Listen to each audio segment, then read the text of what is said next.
ESPN, just the other day, laid off about 20 members of its on-air talent.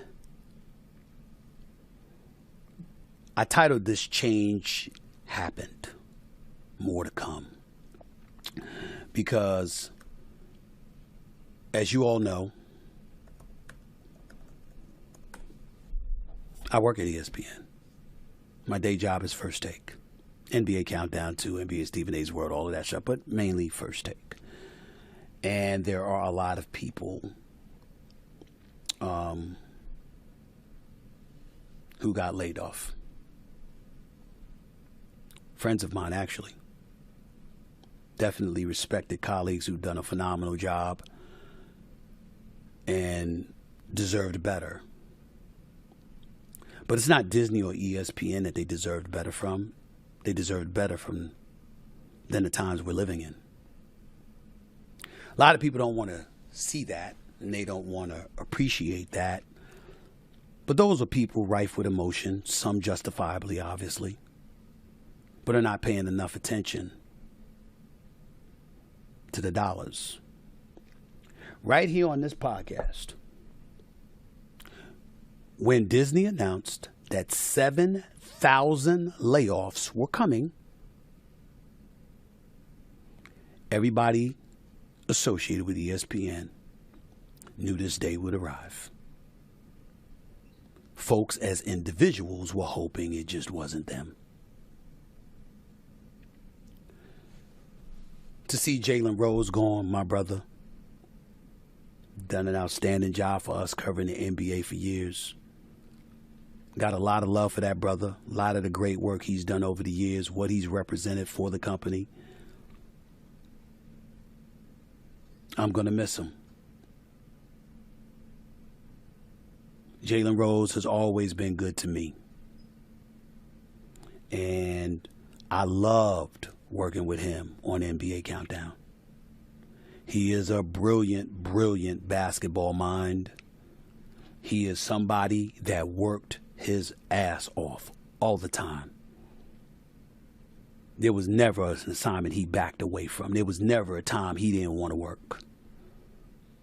And my heart goes out to him for being one of these cuts after his exceptional run at ESPN.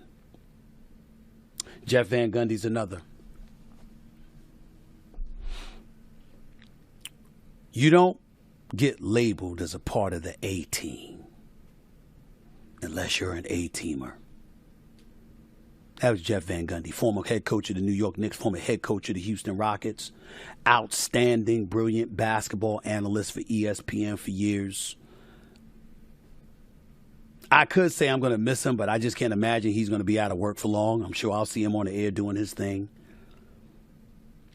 Him and Mark Jackson with Mike Breen, without question, the A-team.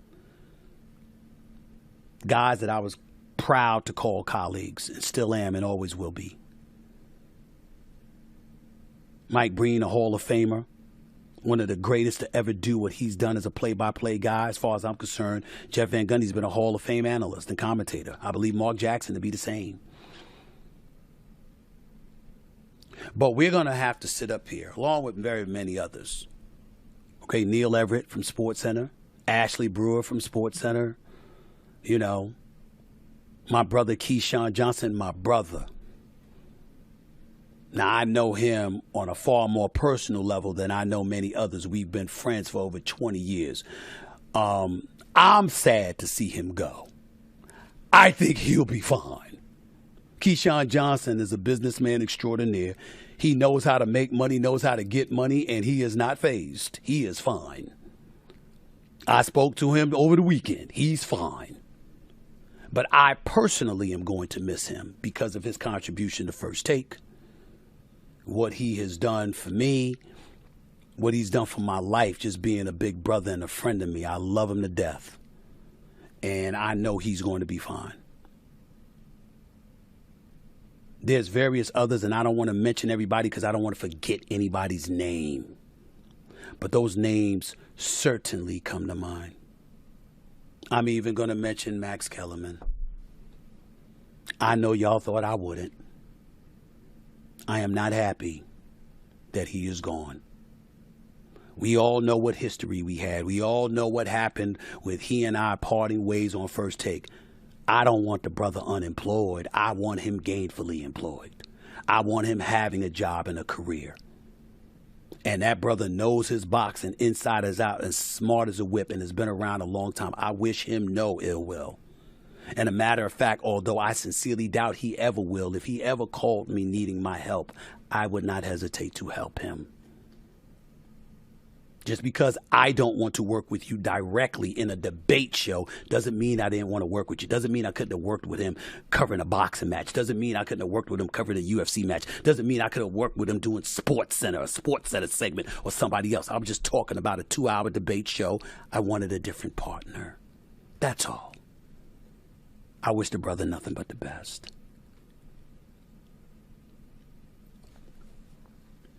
But if we're going to be real about it, let's deal with reality. This ain't the end. More is coming. And yes, ladies and gentlemen, I could be next. Let me tell y'all something.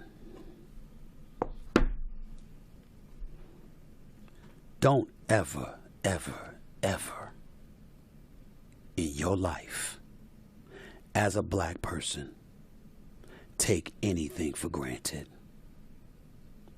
I told you before, when white folks catch a cold, black folks catch pneumonia. The Neil Everett's are gone. The Jeff Van Gundy's are gone. David Pollack, outstanding college football analyst. Love him. He was one of the casualties.